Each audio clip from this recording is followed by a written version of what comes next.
Gentlemen, I'll start off by saying it's one thing to act, okay, in a major motion picture.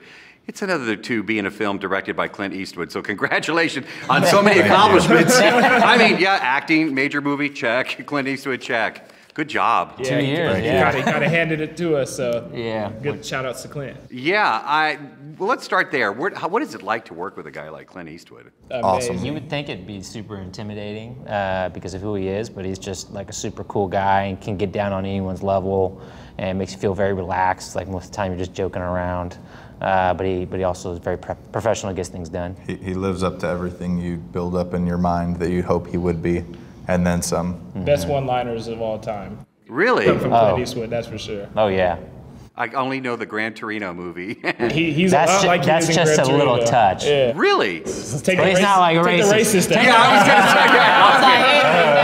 going to say. Glad we established that. But like his jokes, yeah, for sure. When did you realize, or when did you find out this was going to be made? Obviously, the book was there, but when did you realize and find out? What was it that day like when this was going to be made into a major motion picture?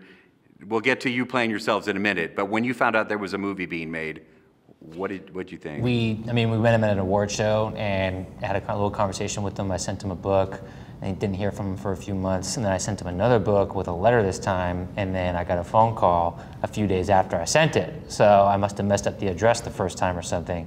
But I remember when he called me, it was like I was sitting on the front porch, and they're like, "Okay, we're gonna patch Clint Eastwood through. Is that okay?" And I'm like, "That's okay," you know, just sitting on my porch like, "Oh," you know.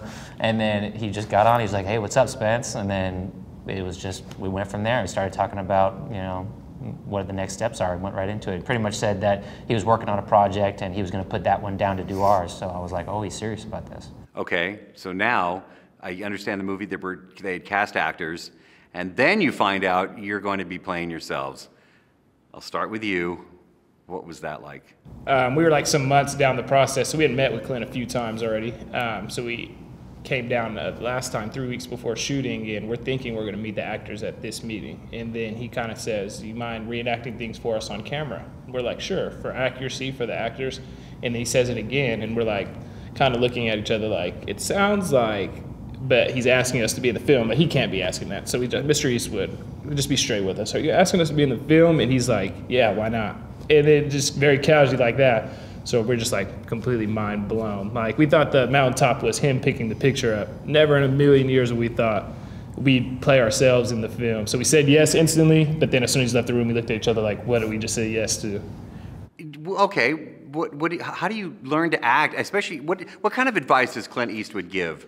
Not a lot, to be honest, Yeah. but that's kind of the cool thing about him is he just kind of lets you do, I mean, because we were just doing what we did again, basically, and that's what he kind of told us was, I don't want you to take acting classes, I don't want you to do anything, just do what you did again. And he made it super easy to do that because he put us in the same place, wearing the same clothes. I mean, we basically redid the trip all over again, and I mean, we had a lot of leeway when it came to making the movie accurately. If we just had to suggest that, like, you know, that's not how this happened, could we change it to this? And he'd be like, oh, of course, do it, just do it how you did it. And yeah.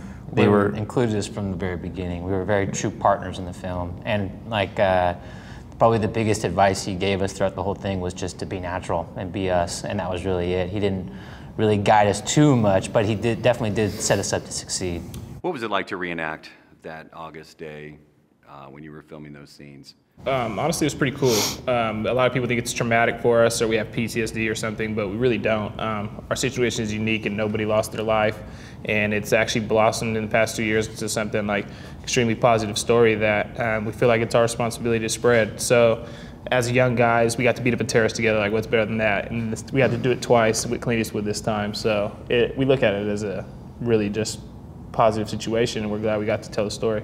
Tell me what August the 21st, 2015, how did that day start for you guys? This is before you get on the train, this is before anything.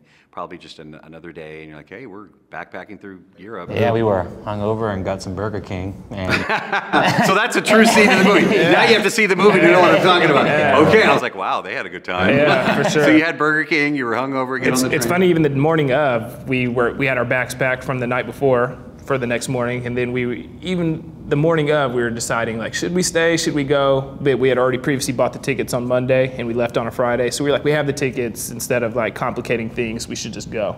And so it's just funny that we even had that conversation even the morning of, and and it's Like a good thing we went. last second, pretty much. This is the most important question you're going to be asked today. Please tell me you took a picture of you with the medals that you received and sent it to all the haters, like that principal. We should. We sent them framed photos, yeah. Yeah, no. You haven't done it? I just gave you an idea. All right, I lied. One more question for you. They haven't given me the rap yet. What inspired you to act on that day? I mean, really, the true answer is that we just didn't want to die, and that was really it. I mean, there was nowhere to go. You're going 200 miles an hour on a train, and we only had really two options, and it was either sit there and wait to get shot or get up and try and do something. And when he went, we had to go too. Yeah, we were just going to watch him. Yeah, so It was kind of like, what's he doing? And then he made it, and it was like, I guess we're going at this point. So it was kind of all in. You all were raised great. You're very modest. I will tell you, though, that on behalf of the entire world, you all are heroes, and thank you for your service. Thank you for what you did, and thank you for sharing your story with us. It's incredible. Thanks for Thank you, having sir. us. thanks for having Appreciate us. it. Thank you.